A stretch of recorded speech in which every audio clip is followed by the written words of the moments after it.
कौन सा class? 7 class का पहला चैप्टर जो है इतिहास का, जिसका नाम है प्रारंभिक कथन और 1000 वर्षों के दौरान हुए परिवर्तनों की पड़ताल, है ना।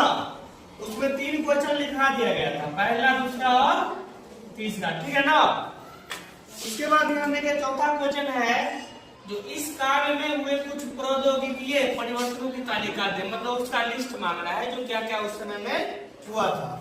तो हम बताना चाहते हैं तुम लोगों को जो 700 ईस्वी से लेके और 1750 ईस्वी के बीच तक में क्या हुआ था, ध्यान दो। 1000 वर्षों में अलग अलग समय पर नई प्रौद्योगिकी यानी क्या फैक्ट्री सब लगा था, है ना, और उसका विकास हुआ था। जैसे सिंचाई में राहत हुआ, कटाई में चरखे का निर्माण हो गया, और युद्धों में आग्नेयास्त्रों, आग्नेयास्त्रों का मतलब होता है जो बारूद से बना हथियार होता है ना, जैसे बम सब हुआ, डायनामाइट सब हुआ, है ना, ये सब है। इसका प्रयोग क्या हो गया था, शुरू हो गया था किस टाइम में, 700 ईस्वी से लेकर और 1750 ईस्वी के बीच में, ठीक है ना, सबको ध्यान रखना है। उसके बाद अंतिम और लास्ट क्वेश्चन है 5वां, जिसका नाम है जो इस काल के दौरान, किस काल के दौरान, यानी 700 लेके और 1750 के बीच में, है ना, इस काल के दौरान हुए कुछ धार्मिक परिवर्तनों की जानकारी दे। मतलब धर्म में किस प्रकार से परिवर्तन हुआ था, किस धर्म का उदय हुआ, किसका विनाश हुआ, किसका पतन हुआ, उसके बारे में पूछा जाता है। तो हम जवाब देंगे, ध्यान देना, थोड़ा ध्यान दो। आंसर इसका जो 1000 वर्षों के दौरान हुए धार्मिक परंपराओं में कई बड़े परिवर्तन आए।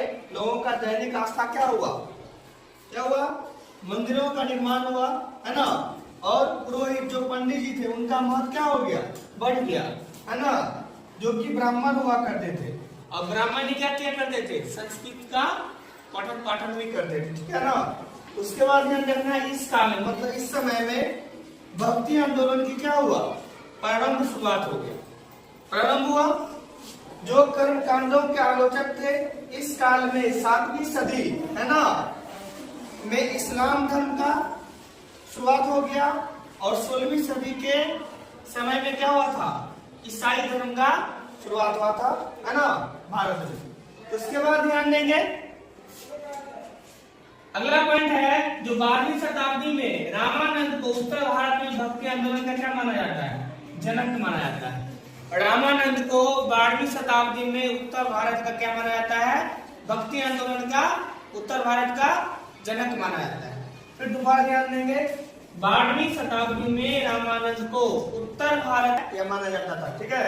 अब ध्यान दो, भक्ति आंदोलन के जनक जो है उनका नाम था अलवार, अलवार थे, और एक था नैनार।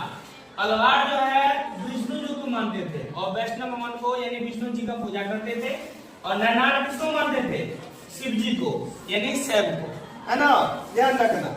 मतलब नैनार जो है शिव जी का उपासक था और अलवार जो है विष्णु जी का उपासक था। इस बात को हमेशा ध्यान रखेंगे।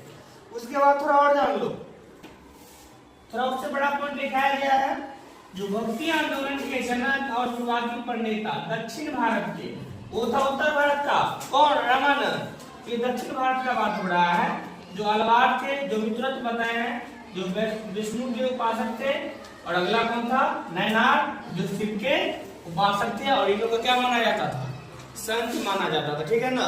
इस बात सबको ध्यान रखना है। और तुम लोगों का ये चैप्टर पढ़ना जो है ये क्या होता है, कंप्लीट होता है, ठीक है।